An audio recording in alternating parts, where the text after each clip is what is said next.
¿Qué tal? Mi nombre es Joaquín Rodríguez y este es un material para la materia Textos Latinos, material virtual, a causa de la cuarentena a la que el coronavirus en este marzo del 2020 nos ha sometido. Comenzamos. Comencemos con la palabra elegía, que fueron los textos que precisamente leímos de Tibulo y Sulpicia. Según se sabe, la palabra elegía proviene del griego elegos. Al parecer de manera original designaba un canto, sencillamente un canto acompañado de flauta, pero muy rápido en la tradición ya tenemos registrada la acepción para referirse a un lamento o lamentación o bien a un canto fúnebre de manera general, o un canto lúgubre quizás. Va a ser entonces una forma poética típicamente ligada, ya en la tradición, al dolor de manera sistemática. Al respecto, por lo menos en el caso de los llamados elegíacos latinos, vamos a tener autores como por ejemplo Tibulo, Propercio, Ovidio, concretamente los Amores de Ovidio, y también tenemos en este caso a Sulpicia, una de las pocas poetisas del mundo romano, por lo menos de las que conservamos textos escritos. Uno de los precedentes más claros dentro de la literatura latina es por supuesto a Catulo, a quien ya leímos, pero hay que notar que, por ejemplo, la obra de Catulo tiene bastante variedad desde el punto de vista de la versificación. Catulo está imitando a veces directamente a Safo y va a usar estrofas sáficas, por ejemplo, pero ya en la literatura latina, lo que conocemos ya concretamente como elegía, va a quedar sistematizado nada más con un solo tipo de versificación, que es lo que nosotros normalmente conocemos como dísticos elegíacos, que consiste básicamente en un hexámetro, perdón, latino, y luego un pentámetro, que pues tiene un ritmo muy característico. Para que se den una idea de cómo sonaba un dístico elegíaco de Catulo, les leo dos versos. Multas pergentes et multa peraequor alectus, adveni has miseras, frater ad inferias. Lo que les acabo de leer es el poema 101 es el inicio del poema 101 de Catulo, y de hecho me gustaría citarlo completo en la edición de Hiperión, traducción de Juan Manuel Rodríguez Tobal, porque es un precedente bastante evidente de lo que será precisamente en su origen una elegía. Nótese el tono, por supuesto, de dolor. Está dedicado por parte de Catulo a la muerte de su propio hermano. Le cito: heme después de cruzar muchos mares y pueblos, hermano, para rendirte infeliz esta oración funeral, y para darte el regalo final que a la muerte se debe, y aunque es inútil, hablar con tu ceniza sin voz, ya que el azar deseo separarme de aquello que fuiste.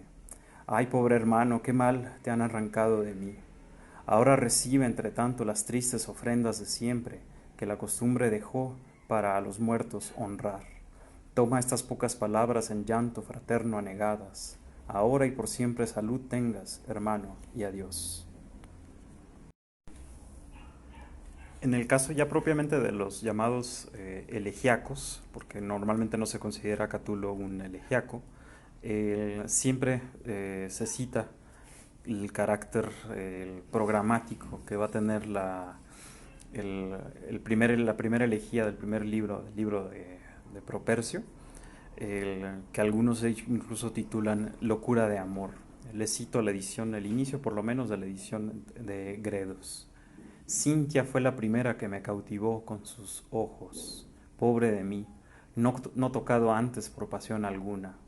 Entonces amor humilló la continua arrogancia de mi mirada y sometió mi cabeza bajo sus plantas, hasta que cruel me indujo a odiar a las castas doncellas y a llevar una vida sin ningún sentido. Ya sé, y hace un año entero que no me deja esta loca pasión, mientras se me obliga a tener a los dioses contra mí. En ese texto de Propercio ya tenemos delimitada con toda precisión el tema más relevante prácticamente de los elegíacos, es decir, el amor. El amor visto como una potencia avasalladora que llega sobre uno y bueno, básicamente hace que al amante solo le quede prácticamente rendirse. pero aún así va a ser el escenario de una batalla en la que el amante va a ser como una especie de soldado. A veces el amor será visto como una enfermedad, el amor visto como un fuego, pero en este soldado que se va a someter al servicio del amor, que es uno de los, es el Servitium Amoris, es uno de los temas más característicos de los elegíacos. Veremos que es un escenario donde existe el dolor y siempre tiene que haber como este énfasis en el propio sufrimiento. Por ejemplo, Propercio dirá, en el amor quiero sufrir o sentirte sufrir, ver mis propias lágrimas o las tuyas, o contigo o por ti siempre lucharé con mis rivales.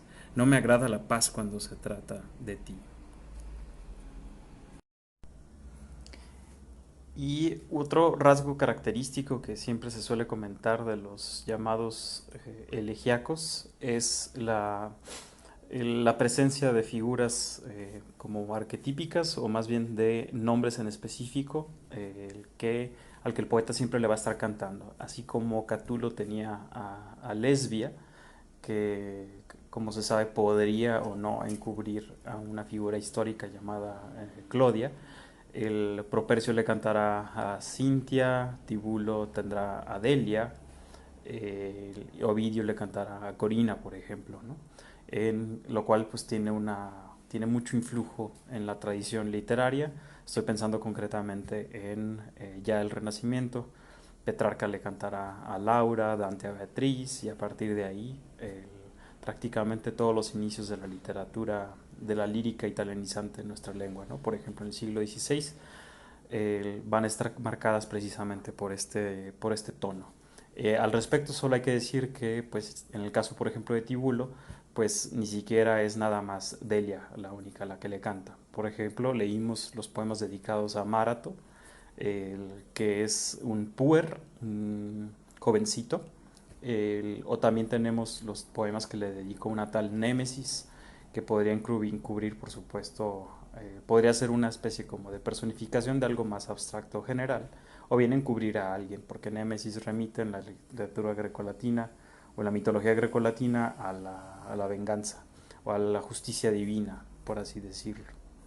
Y solo hay que decir que pues hay que tener cuidado respecto a la posible a no leer necesariamente esto como desde el punto de vista realmente histórico. Aquí estamos ante procesos que implican ya cierta literarización. Es claro que también ahí se están articulando ciertos tópicos e incluso ciertas descripciones se han señalado son prácticamente las mismas entre un autor y el otro.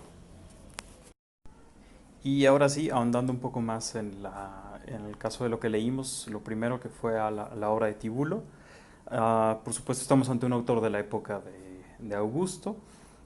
Sabemos que perteneció al círculo de Mesala, que era alguien cercano al propio Augusto, y que pues es prácticamente contemporáneo de los que formarán parte del grupo de mecenas o el círculo de mecenas. Estoy pensando por supuesto en Virgilio, Horacio y más tarde, un poco más tarde, Ovidio, por ejemplo.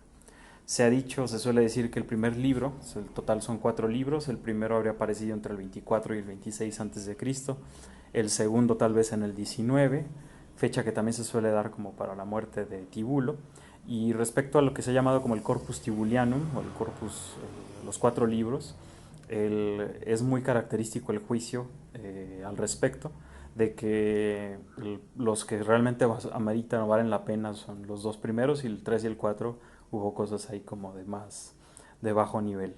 Pero es muy relevante que es en el libro 3 de este llamado Corpus Tibulianum, donde aparecen los poemas de Sulpicia. Y eso es relevante porque es prácticamente una de las pocas mujeres poetas que tenemos en la cultura latina de manera concreta.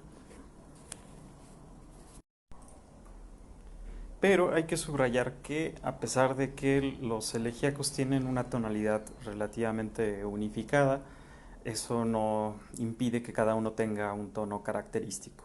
Como habrán visto, los poemas que leímos de Tibulo tienen como uno de los tonos más repetidos, o una de las cosas que más suele decir Tibulo, es un elogio a la vida del campo. Por ejemplo, en la primera elegía del libro 1, en la traducción que estamos leyendo, que es la de Alianza Editorial de Juan Luis Arcaz, Tibulo dirá lo siguiente: no busco yo las riquezas de mis padres ni los beneficios que la mies almacenada trajo a mi antiguo antepasado. Un pequeño campo es suficiente. Suficiente es descansar en el lecho y, si es posible, dar solaz al cuerpo en el tálamo de siempre. Por supuesto se refiere al acto estrictamente amoroso. En otro momento lo dirá también Tibulo. Él dirá en lo que podríamos ver como una auténtica definición, por lo menos en su visión de lo que sería la felicidad. Este es la elegía número 10. Cuánto más digno de ser alabado es este, al que, dispuesta su descendencia, la perezosa vejez lo sorprende en su modesta casa. Él mismo sigue a sus ovejas, su hijo a los corderos, y su mujer le prepara agua caliente cuando regresa cansado. Así sea yo y me sea lícito blanquear mi cabeza con canas, y viejo evocar los recuerdos de un tiempo pasado. Entonces, en este contexto no será en vano que encontremos una idealización de la vida del campo, un continuo denostar la vida de la milicia, por ejemplo. Sabemos que Tibulo, al parecer, como que se involucró durante algún tiempo en eso, pero no le fue bastante bien. Por ahí uno de los poemas que leímos precisamente se está quejando de su propia enfermedad e incapacidad para seguir a Mesala. Y también veremos de manera, como digamos, sistemática, lo que podríamos ver como la invitación sencillamente al amor y a la tranquilidad. Y claro, lo que veremos, por supuesto, será algo muy en consonancia con el famoso Carpe Diem horaciano. Por ejemplo, de nuevo la elegía 1 dirá: entre tanto, mientras los hados lo permitan, unamos nuestro amor. Ya vendrá la muerte cubierta su cabeza de tinieblas, ya se colará de pronto la edad inerte, y no convendrá amar ni decir halagos con la cabeza cana. Ahora hay que gozar de la ligera Venus, mientras no avergüenza romper puertas y agrada provocar trifulcas. Por supuesto, en este caso allá hay un guiño a lo que es también un auténtico tópico en la tradición de los llamados elegíacos, que es el Paraclausitiron, es decir, estos poemas que estaban como una especie de invectiva a una puerta, cosa que para nosotros modernos suena un poco extraña, pero era como muy frecuente. Lo vamos a ver en los Amores de Ovidio y en muchos autores de la época, ¿no? Por eso dice, no avergüenza romper puertas. Y claro, va a haber poesía nada más dedicada a la puerta, la puerta que está deteniendo o que no está permitiendo la entrada al lecho con la amada. Y por último tenemos a Sulpicia, que ha recibido el honor de ser llamada la única poetisa romana de quien tenemos textos hasta nuestros días, cosa que quizás habría que decir con la salvedad de que Julia Valvilla sí tenemos epigramas escritos de ella, pero estaban en griego. Entonces quizás habría que decir que bueno, Valvilla era romana también, pero que escribió en griego, como lo hicieron muchos otros autores de la época, ¿no? Marco Aurelio, qué sé yo. En el caso de Sulpicia, pues en este caso pues, deberíamos decir que es de la única de la que tenemos textos por lo menos en latín.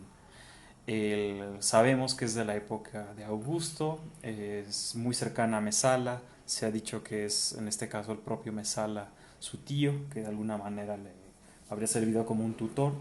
Es muy clara la posición social elevada de la propia Sulpicia a lo largo de la manera en la que se está presentando a sí misma. Y este llamado ciclo de Sulpicia, los poemas que están en el libro 3 del Corpus de Tibulo, son básicamente desde el libro de la elegía 8 a la elegía 18, que son los que tenemos.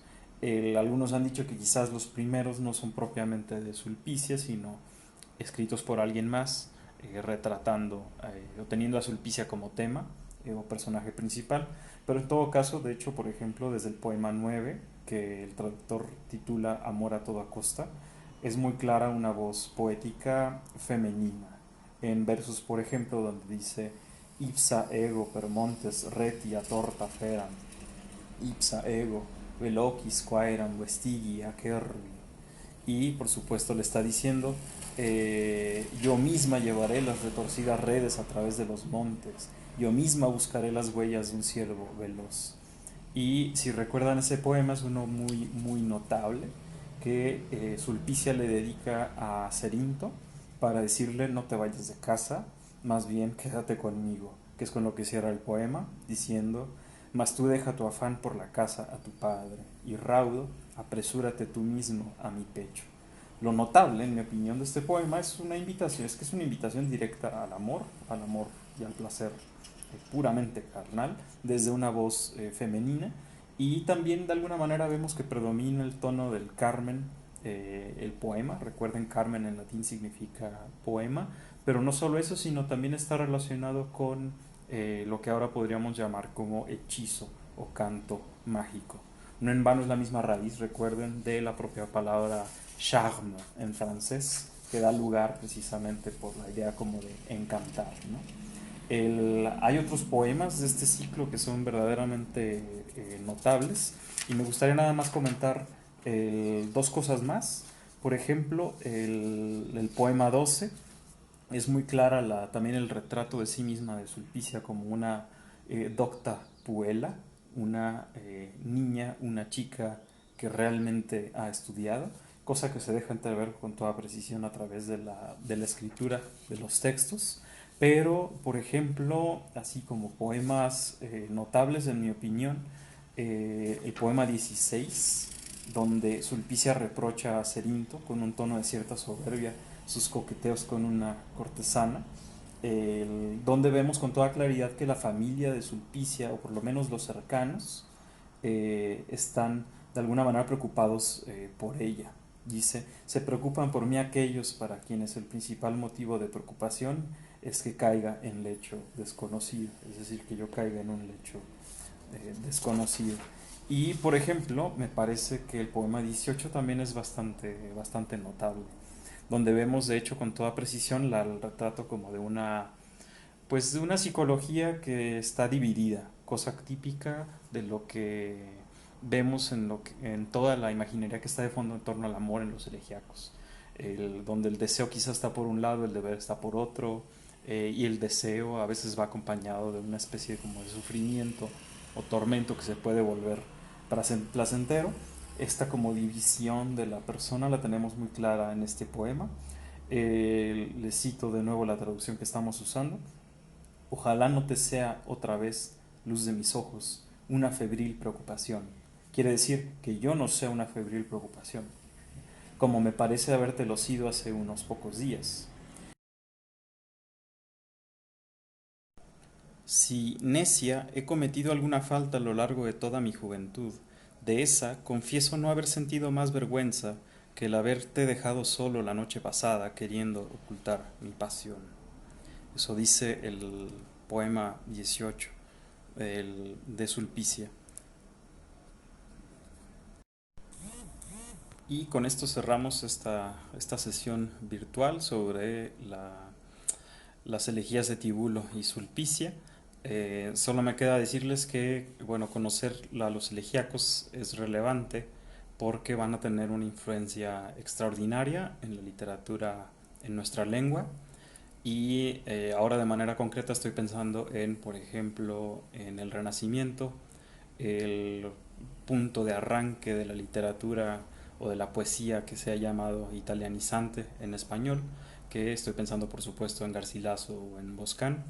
Claro, se están basando, entre otras cosas, en Petrarca, pero la obra de Petrarca supo leer también muy bien toda esta literatura, ¿no? Sin estos referentes que veremos en los Amores de Ovidio o en general en los elegíacos, no podemos explicar muchas de las cosas que se van a hacer ya en aquella otra época. Mucha imaginería que tendrá que ver con los ojos que atrapan al amante, que cae también en ciertas redes, y esas redes a veces son la propia cabellera de la amada, O bien si seguimos con el tiempo, seguimos en el tiempo, avanzamos, damos un salto al siglo XVIII y lo que se ha llamado literatura o poesía neoclásica está básicamente haciendo, lo que está haciendo es retomar toda esta tradición propia de los elegíacos. Estoy ahora pensando en un Iriarte, famoso por las fábulas, pero también por la manera en que retomó esta tradición. Y en el caso, por ejemplo, de la Nueva España, lo veremos en autores como, por ejemplo, Fray Manuel de Navarrete, que prácticamente tomó a Propercio, lo tradujo, hizo nuevos cantos a partir de estos mismos temas y estamos aquí ya pensando, bueno, estamos concretamente en inicios del siglo XIX, en este México apenas naciente, tenemos precisamente que se está manteniendo toda esta tradición literaria. Bueno, pues muchas gracias por escucharme, mi nombre es Joaquín Rodríguez y les mando un saludo.